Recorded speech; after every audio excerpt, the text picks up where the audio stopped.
수리부작이란 무엇인가 하면 창작한 것이 아니고 발명한 것이 아닙니다.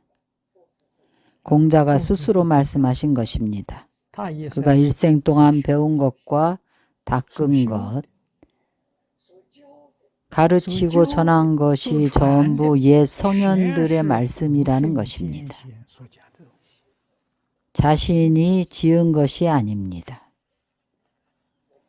우리가 믿을 수 있겠습니까? 내가 불교를 이렇게 오랫동안 배우고 나서야 믿을 수가 있었습니다. 특히 화엄경의 환원관 안에서 설한 것입니다.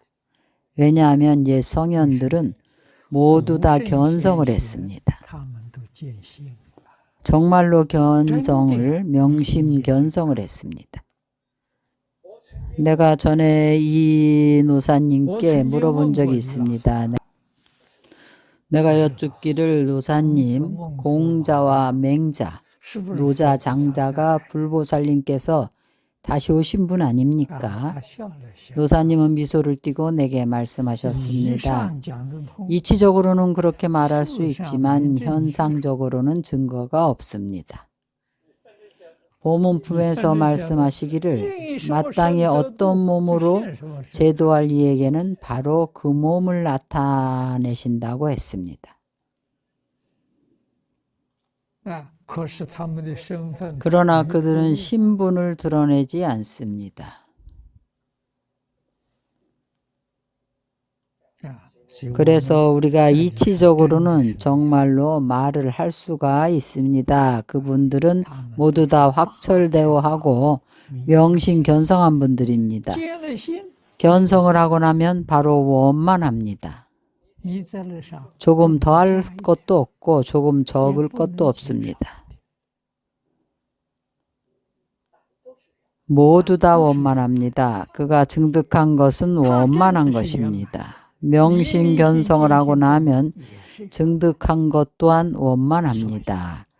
그래서 열애라는 두 글자에 그 안에 하나의 해석이 있습니다. 열애란 현재의 부처가 옛날 부처가 다시 오신 것과 같다는 뜻입니다. 그것은 같은 것입니다. 그래서 그가 말하기를 내가 설한 것은 전부 옛사람이 설한 것이다. 그렇습니다. 전혀 잘못 말하지 않았습니다. 자타가 둘이 아닙니다. 그래서 옛사람이 설한 것이라고 미루고 자신이 창조하고 발명한 것이 아니라고 하는 것은 겸허함입니다. 세간법이든 출세간법이든지 간에 겸허함이 제일입니다.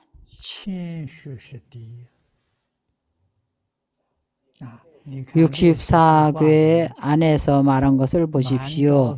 만초손이여 겸수익이라고 했습니다. 64궤 가운데 오직 겸궤에만 6교가 다 기랍니다. 현대인들은 들떠있고 조급하며 겸허하지 않습니다.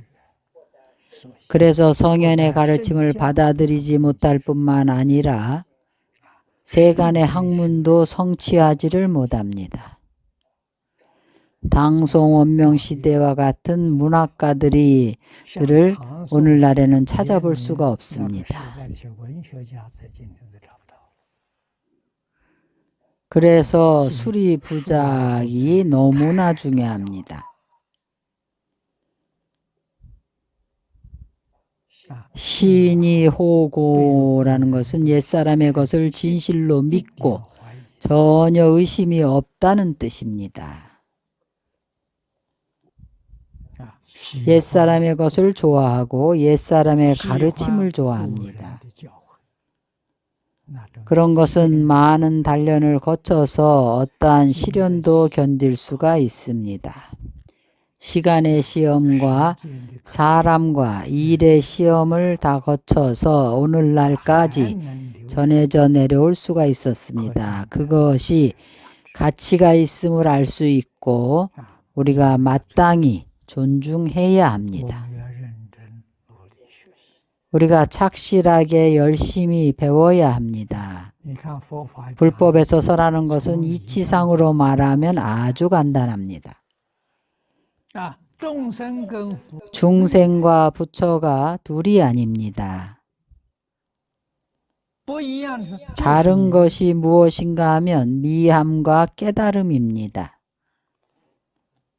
불보살님은 깨달았고 중생은 깨닫지 못하고 미합니다.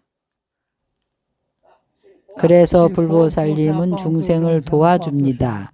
무엇을 돕는가 하면 중생들의 미함을 파하고 깨닫게 해줍니다.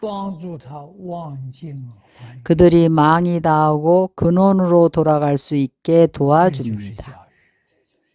이것이 바로 교육입니다. 근원으로 돌아가게 도와줍니다. 그들이 보살을 증득하고 부처를 증득할 수 있게 도와줍니다.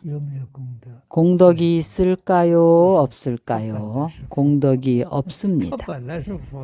왜냐하면 그가 본래 부처이고 그가 본래 보살이기 때문입니다. 그 깨달음이라는 것은 본각이고 본각이라는 것은 본래 있던 것입니다. 이 위대한 성현들이 중생들을 돕는다는 것을 비로소 알 수가 있습니다. 그의 마음은 아주 청정합니다. 진정으로 한 티끌의 오염도 없고 한 개의 망념도 없습니다. 내가 어떻게 도와야 하고 중생에 대해 은혜가 있다고 생각함 자체가 망념입니다. 없습니다. 털어금만큼도 없습니다. 그래서 그가 청정하고 자제합니다. 이것은 우리가 반드시 알아야 하는 것입니다. 현재 사람들은 불교에 대해 오해가 아주 깊습니다. 우리가 경절을 해설할 때에 특히 분명하게 강설해야 합니다. 인도 사람은 부처라고 하고 중국에서는 성인이라고 합니다. 부처가 무슨 의미인가 하면 깨달음이라는 뜻입니다. 성은 무슨 의미인가 하면 성은 명백히 안다는 뜻입니다. 명백히 안다는 것은 깨달은 것이고 깨달은 것은 명백히 아는 것이 아니겠습니까? 그래서 그것은 하나이지 둘이 아닙니다. 우리가 공자를 지성선사라고 칭합니다. 우리가 부처님을 칭할 때도 이렇게 지성본사라고 칭할 수 있습니다. 지성본사는 근본적인 스승님이라는 것입니다. 그분들은 모두 우리에게 수일이 부작, 신이 호고하라고 가르치십니다. 공자께서 말씀하신 이 두 구절은 논어에서 나오는 말입니다. 부처님께서 설한 두 구절은 어디에 있는가 하면 화엄경 40화엄의 제목에 있습니다. 청량대사가 설한 것입니다. 공자보다 더 원만하게 설하셨습니다. 그가 설하기를 세존께서 일찍이 설하셨는데 부처님께서 49년간 설하신 일체 경전이 모두 옛 부처님께서 설하신 것입니다.